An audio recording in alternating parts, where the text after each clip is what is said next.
Hey guys, doing some more fat wood processing. Just had a bunch of little strips to do. Just wanted to kind of talk about the Bigfeets situation. I call them Bigfeets because there's more than one of them. But Bigfoot, Bigfeets, Sasquatch, hairy man, whatever you want to call it, wood booger. I like wood booger. Woolly booger. I've never seen one. I've never had an encounter. But I don't know how somebody couldn't believe in them. Being that there's, I know, at least 10,000, 13,000 years, probably 100,000 years of human history that talks about them. Every culture on the planet, on every continent on this planet, just about has some story about a wild man or Bigfoot-like creature. I mean, just in the Americas alone, all the Native American tribes, indigenous peoples, each tribe had their own name for it, describing the same animal for tens of thousands of years. Documented cases in newspapers in the early years, the founding of this country, the pioneer days, and even before, of the white man having encounters with some sort of creature. Documented in newspapers. You can find the article. You can Google it.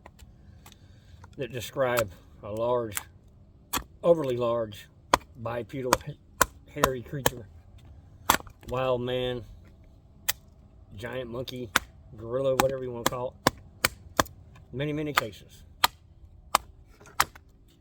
And even into this century, there's newspaper articles where people have seen, encountered them, captured them, shot them in the early 1900s. So it was a big phenomenon. It wasn't a phenomenon. It was a common thing, or at least decently common thing, even before the Patterson-Gimlin film and before the California tracks that, where the name Bigfoot came from. That's where it got the moniker Bigfoot. But before that, it was Sasquatch and Nantinaq. All kinds of names. I think over in China and Asia, it's called a Yeren. The Australian Aboriginal people call it a Yowie, describing the exact same animal, and have talked about it for hundreds of thousands of years in their culture. So, to me, if you're going to believe anything in history, written in oral history, if you're going to believe all these other stories that people tell, why wouldn't you believe that? Just because there's no scientific proof. The older I get, the more I realize how much bull crap and hogwash our science is. Because scientists don't want to be proven wrong. I mean, all science is basically a theory. They say they can prove some of it. I don't believe they can prove most of it. So it's mostly theory. Educated guess, educated theory. But they don't want to be proven wrong. So if the scientists say something's not real, then it's got to be not real. They don't want to be proven wrong, and they don't want to admit that they didn't know something. But you got 100,000 years of human oral, written, and artistic history that says that this creature is real. But still people turn a blind eye to it or just refuse to believe, even when it's right there in your face. I mean, hell, they've had DNA evidence. They say they don't have DNA evidence, but that's bull, because they do have DNA evidence. They submitted several samples of DNA that came back as an unknown primate. Well, how is that possible when every known primate to man is in the database? Every single known primate to man is in the database. It comes back as an unknown primate, or it's come back as an unknown human primate hybrid, which is also in the history books and in the written and oral histories of indigenous peoples, that sometimes us modern humans and primitive humans mated with these creatures, or sometimes voluntarily and sometimes not. And there's lots of stories of Sasquatches and Bigfoot-like creatures, whatever country they're in, or continent they're on, what they're called, kidnapping women and children. And they say sometimes to eat, sometimes to mate with. And of hybrids being born to humans and these creatures. So the evidence is there. I don't question it. I keep an open mind when it comes to anything paranormal or cryptic or whatever. I mean, because we're just, human beings are naturally arrogant, especially the scientific community and those that are educated. They've got an arrogance. It just comes with it. And they refuse to believe anything they can't prove or they can't say for a fact, or that they haven't seen themselves, and they refuse to acknowledge it. I mean, Dr. Jeff Meldrum, one of the few scientists that, actually looks into it, studies it at length.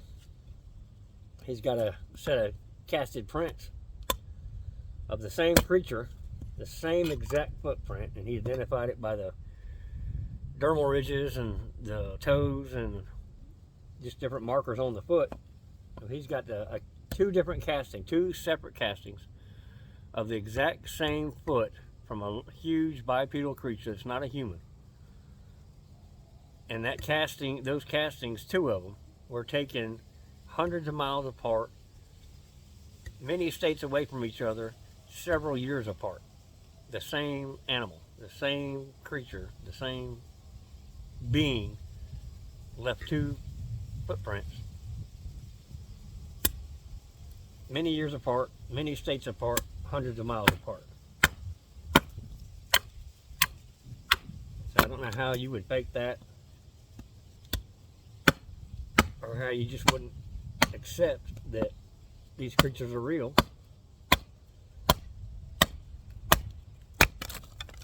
When there's evidence. I mean, hell, there's more physical and documented evidence for Bigfoot, hell, and aliens and UFOs than for a lot of other things that we believe in without question, wholeheartedly. So I don't know why it's a stigma attached to it, that people don't believe it. There are things on this earth that we can't explain. There are things on this earth that we haven't discovered yet.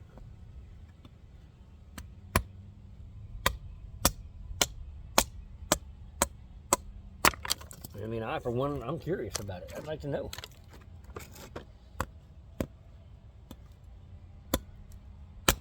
But like I said, every continent, every culture has some story of it. Sometimes they're hostile. Sometimes they're friendly. And then sometimes they're just ambivalent or whatever, Doesn't go either way. I'm a believer, like I said. I've never seen one or had an encounter. I'd like to. I'm going to get out there and start seeing what I can find.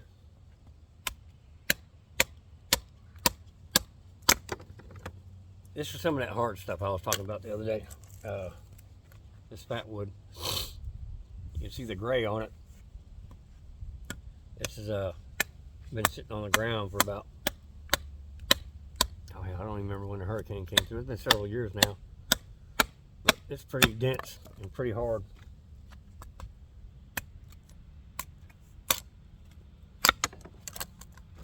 And you can see the gray on that. See how that gray? You can see the resin. That resin beads on it, bubbles on it. I mean, some of that stuff's like stone. It's heavy. It doesn't feel like wood. It feels like stone. And it is heavy and thick. I've already busted this. It was big chunks of it. I busted it out with a hatchet. Some of them, see that dust coming off of it? Some of it, that hatchet would just bounce off. It was like rock.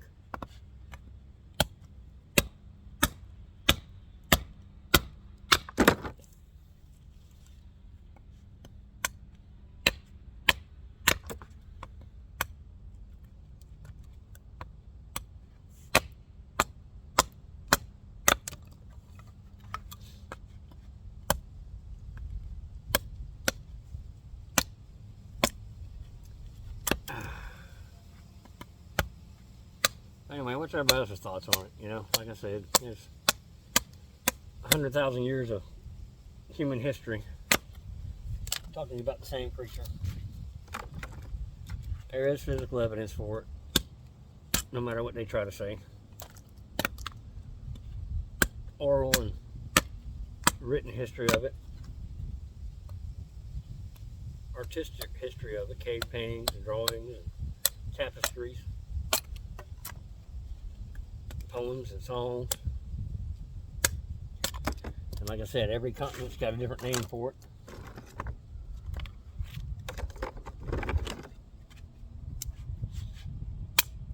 There's not, we don't know everything. Like I said, humans are arrogant. We don't know everything. And to think we do is just ridiculous.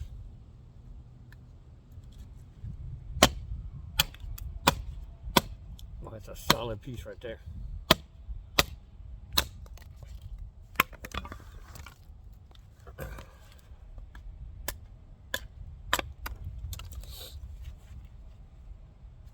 Yeah, see that mess right there, how gray it is? Looks like rock. You can hear it, how hard it is.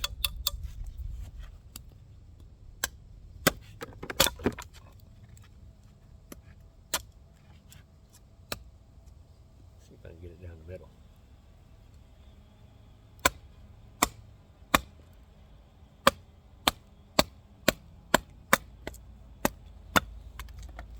Ooh, that's a thin piece there. That'll light up good.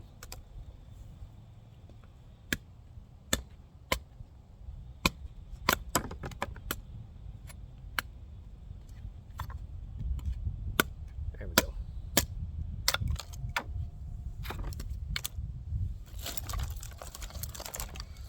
But yeah, that's some good stuff.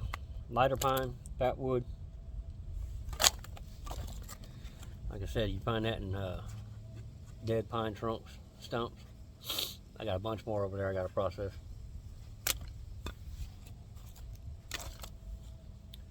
This is my Becker, K-Bar Becker BK9 I'm using on this one. I ain't used it in a while. I pulled it out. Figured I'd use it. It's a little bit heavier blade than the other knife I was using the other day, so it splits a little bit better, especially for this heavy stuff.